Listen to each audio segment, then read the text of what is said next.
పట్నం రైతు మిత్రులకు స్వాగతం. ఒక చిన్న మంచి మాట. గతం గూర్చి ఆలోచించకు కన్నీరొస్తుంది, భవిష్యత్తు గూర్చి ఆలోచించకు భయమేస్తుంది. చిరునవ్వుతో వర్తమానాన్ని ఆస్వాదించు, సంతోషం నీ సొంతమవుతుంది. ఫ్రెండ్స్, ఈరోజు మనం ఈ వీడియోలో టమాటో స్టోరీని తెలుసుకోబోతున్నాం. దాదాపు 60% కూరల్లో టమాటా మిక్స్డ్ వెజిటబుల్ గా ఉంటుంది, కాబట్టి ఇది చాలా ప్రాముఖ్యమైనది. దీని గురించి ఇప్పుడు తెలుసుకుందాం. టమాటా నాటే కాలం వచ్చేసి అన్ని కాలాల్లో పండిస్తున్నారు, కానీ అధిక దిగుబడి కోసం మాత్రం జూన్, జూలై, అక్టోబర్, నవంబర్ లేదా జనవరి, ఫిబ్రవరిలో విత్తుకోవాలి. టమాటా విత్తనాలు నాటే ముందు విత్తన శుద్ధి చేసుకోవాలి. అది ఎలా అంటే ట్రైకోడెర్మా విరిడిని ఒక 4 గ్రాములు అంటే ఒక చిటికెడు తీసుకోండి. దానిలో విత్తన శుద్ధి చేసుకుని నాటుకుంటే మంచిది. 10 days to 2 weeks పెరిగిన తర్వాత ఆ నారుని మళ్ళీ వేరే చోట నాటడానికి ఒక 5 ml ఆవు మూత్రం, 5 grams పశువుల పేడ, ఒక 5 గ్రాములు మట్టి, ఇలాగా ఈ మూడింటిని కలిపి దాంట్లో ఆ నారుని 15 నిమిషాలు ఉంచిన తర్వాత మళ్ళీ నాటుకుంటే వేర్ల నుండి వచ్చేటువంటి వ్యాధులు సంక్రమించకుండా ఉంటాయి. అలాగే సన్లైట్ 6 to 8 hours అవసరమైతుంది. అదే ఎండాకాలం అయితే మనకి షేడెడ్ నెట్ అవసరమైతుంది. పాలినేషన్ సెల్ఫ్ పాలినేషన్ అండి, కాబట్టి మనం ఎటువంటి పాలినేషన్ టెక్నిక్స్ ట్యాప్ చేయడం ఇలాంటి ఏం అవసరం లేదు, ఎందుకంటే ఎయిర్ వస్తుంది, సో గాలి వల్లనే అవి పాలినేట్ అయిపోతాయి. పాట్ సైజ్ వచ్చేసి 12 inches డీప్ ఉండాలండి, అలాగే 12 inches డయామీటర్ ఉంటే మంచిది. డయామీటర్ ఎంతున్నా పర్వాలేదు, కానీ 1 feet డీప్ కంపల్సరీ ఉండేలా చూసుకోవాలి. ఇక పాటింగ్ మిక్స్ విషయానికి వస్తే సాయిల్ 40%, వెర్మి కంపోస్ట్ లేదా కౌడింగ్ ఈ రెండింటిని కలిపి కానీ 30% తీసుకొని, లేదా కిచెన్ కంపోస్ట్ని 30%, కోకోపీట్ ప్లస్ శాండ్ రెండు కలిపి ఒక 20%, నీమ్ కేక్ పౌడర్ కంపల్సరీగా ఒక 10% కలుపుకోవాలి, ఎందుకంటే వేరుకుళ్ళు తెగులు రాకుండా ఉంటుంది. భూమిలో ఉన్న తేమను బట్టి వాటరింగ్ చేసుకోవాల్సి ఉంటుంది. అలాగే కలుపును ఎప్పటికప్పుడు దాని చుట్టూ ఉన్నటువంటి చిన్న చిన్న వేస్ట్ మొక్కల్ని మనం ఎప్పటికప్పుడు తీసేస్తూ ఉండాలి. ఇక ప్రూనింగ్ విషయానికి వస్తే మధ్యలో చూస్తున్నారు కదా, ఇది కాండము. కాండానికి అటువైపు ఇటువైపు ఈ విధంగా 90 degreesలో కానీ కొన్ని సందర్భాల్లో 60 degreesలో కానీ వస్తాయి. వాటి మధ్యలో వచ్చేటువంటి ఈ సక్కర్స్ని మాత్రం తీసేయాల్సి ఉంటుంది, ఎందుకంటే వాటి వల్ల ఎటువంటి ఉపయోగము లేదు. ఈ కాండం మాత్రము కాండానికి పక్కన వస్తున్నటువంటి పెద్ద పెద్ద కొమ్మల్ని ఈ విధంగా మాత్రమే ఉంచాలి.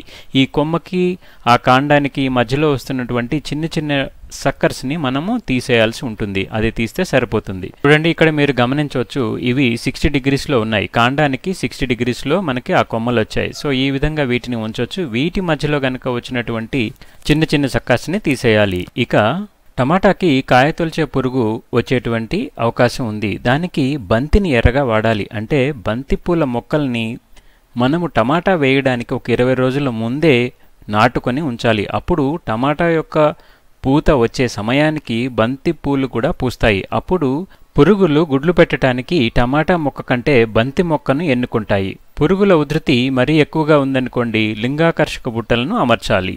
బంతి మొక్కలు గార్డెన్లో చాలా ఉపయోగకరంగా ఉంటాయి, కాబట్టి బంతి మొక్కలు వేసినటువంటి కుండీలను టమాటా మొక్కకు దగ్గరగా ఉంచాలి.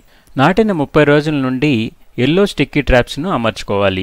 అదేవిధంగా పచ్చిమిర్చి వెల్లుల్లి ద్రావణం లేదా వేప కషాయం స్ప్రే చేయడం ద్వారా కూడా కాయతొలిచే పురుగును నివారించుకోవచ్చు. అలాగే పొగాకు కషాయం స్ప్రే చేయడం వల్ల తెల్లదోమ లేదా పచ్చదోమ లాంటివి నివారించవచ్చు. చాలామందికి ఈ టమాటా మొక్క వల్ల కలిగేటువంటి సమస్య పూత రాలడం. ఈ పూత రాలడం అనేది వాతావరణ పరిస్థితుల్లో వచ్చేటువంటి అధిక మార్పులు, అంటే ఉష్ణోగ్రతలో చాలా హెచ్చుతగ్గులు జరగడము, అలాగే వర్షాలు అధికంగా పడటము, ఇటువంటి పరిస్థితుల్లో అధికంగా ఈ పూత రాలడం అనేది జరుగుతుంది. కాబట్టి ఈ పరిస్థితి గురించి ఎవరూ భయపడవలసిన అవసరం లేదు. ఇక టమాటాలో మరొకటి వడలు తెగులు. ఆకులు పసుపు రంగుకు మారి తొడుముతో సహా రాలిపోతాయి. దీనికి 15 నుంచి 20 గ్రాముల వేపపిండిని మొక్క మొదటి భాగంలో చల్లితే సరిపోతుంది. ఇక ఆకుమాడు తెగులు. పులిసిన మజ్జిగ లీటర్ నీటికి 6 ml గానీ లేదా 10 ml గానీ కలిపి స్ప్రే చేయాల్సి ఉంటుంది. మరొక ద్రావణం పశువుల పేడ, మూత్రం. ఈ రెండింటినీ ఒక 5 రోజుల పాటు డైలీ కలుపుతూ ఉంచాలి. కలిపిన తర్వాత 5వ రోజు ఇంగువని కొన్ని నీళ్లలో ఉడకబెట్టిన తర్వాత చల్లార్చి వాటిని మళ్ళీ మనం తయారు చేసుకున్న ద్రావణంలో కలిపేసి ఒక 10 ml తీసుకొని స్ప్రే చేయాలి. అంతే అండి. దీనివల్ల పూత పిందె కూడా రాలకుండా ఉంటుంది. ఈ విధంగా ఈ ద్రావణాలని ప్రతి వారానికి ఒకటి మార్చి చల్లుతూ ఉంటే ఎటువంటి చీడపీడలు దరిచేరవు. ఇక ఆకులపై పసుపు మచ్చలు ఏర్పడతాయి. ఈనెలు గోధుమ రంగులోకి మారి ఆకులు ఎండిపోతాయి. మొక్కలు గిడసబారిపోతాయి. ఆకులు చిన్నగా మారి ముడుచుకొని పోతాయి. ఇటువంటి దానికి చాలా సింపుల్ ట్రిక్ అండి. పచ్చి పాలని 1 లీటర్ నీటికి 6 ml కలిపి స్ప్రే చేస్తే ఈ వైరస్ అంతా పోతుంది. కాబట్టి మనకు అందుబాటులో ఉన్నటువంటి ఈ ద్రావణాలను తయారు చేసుకొని స్ప్రే చేసుకుంటే టమాటా మొక్కను చాలా చక్కగా సంరక్షించుకొని మంచి దిగుబడిని కూడా పొందవచ్చు. గార్డెన్లో మనం 8 నుంచి ఒక 10 మొక్కలు పెట్టుకుంటే దాదాపు 3-4 ఉండేటువంటి కుటుంబానికి రోజు లేదా 2 రోజులకు ఒకసారి 1/2 kg నుంచి 1/2 kg వరకు దిగుబడిని పొందవచ్చు. అలాగే కాండ భాగాన్ని మనం పైకి స్టేకింగ్ పద్ధతిలో ఈ విధంగా గనక కట్టుకుంటే దిగుబడి ఎక్కువ వస్తుంది.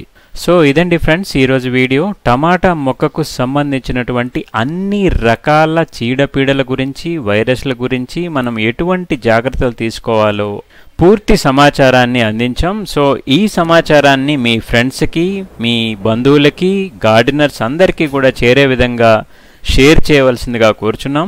మన ఛానల్ని ఇంతవరకు సబ్స్క్రైబ్ చేసుకోకపోయి ఉంటే వెంటనే సబ్స్క్రైబ్ చేసుకోండి. అలాగే బెల్ సింబల్ మీద క్లిక్ చేయండి. మరిన్ని అప్డేట్స్ని వెంటనే పొందండి. Thanks for watching. Happy gardening.